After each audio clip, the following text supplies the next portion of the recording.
মুখস্থ করে সেটা নিয়ে তুই ব্যাখ্যা করতে পারবি, হাজার লোককে মুগ্ধ করতে পারবি, লোকে কত ক্ল্যাপিং দিবে, কত পুরস্কার দিবে, গোল্ড মেডেল দিবে, কিন্তু ইন্টারনালি ফিলিং, অ্যাকচুয়াল ফিলিং হবে না। তার জন্যে মা কি করতে হবে?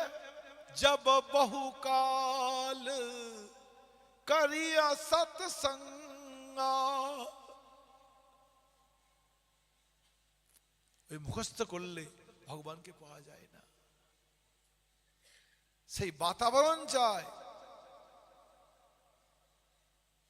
হরি ভক্তিময় বাতাবরণ না হলে হৃদয়টা তৈরি হবে না। লেকচার দিয়া প্ল্যাটফর্ম স্পিকার হওয়া ওটা ইজিলি ম্যাটার, কোনো ওটা ডিফিকাল্ট ম্যাটার না, কিন্তু সেটাকে ফিল করা, অনুভবে আনা, সেটা হলো so many difficult। তার জন্য মা সাধু সঙ্গ চাই, বাতাবরণ চাই, সাধুদের সেবা করতে হবে, সাধু সঙ্গ করতে হবে, সাধু শাসন মানতে হবে, তবে কি হবে।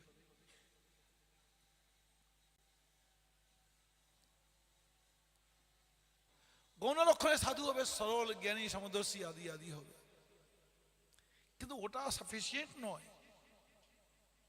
আজকে আমি সকালবেলায় বলছিলাম পাঠের মধ্যে,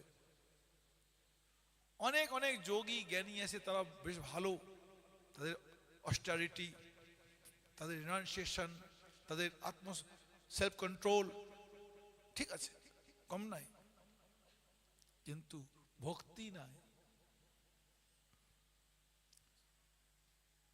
একটা সম্প্রদায় সাধক আছে, তারা ল্যাংটো থাকে এখনো, তারা মুন্ডন করে না, তাদের চুলগুলো ছিঁড়ে ছিঁড়ে উঠায়।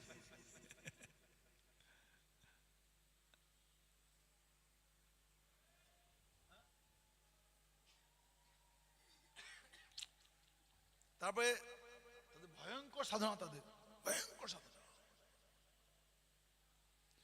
ওরা কোনোদিন মশারি টাঙাতে পারবে না, বিনা মশারিতে শুতে হবে, ওই ছাড় পোকা থাকা খাটে শুতে হবে, রক্ত খাওয়াতে হবে, কোনোদিন তারা আমিষ খাবে না, জলকে ছেঁকে খাবে, নিশাটা ছেঁকে নিবে, ওদের খুব সংযম ত্যাগ করতে হবে।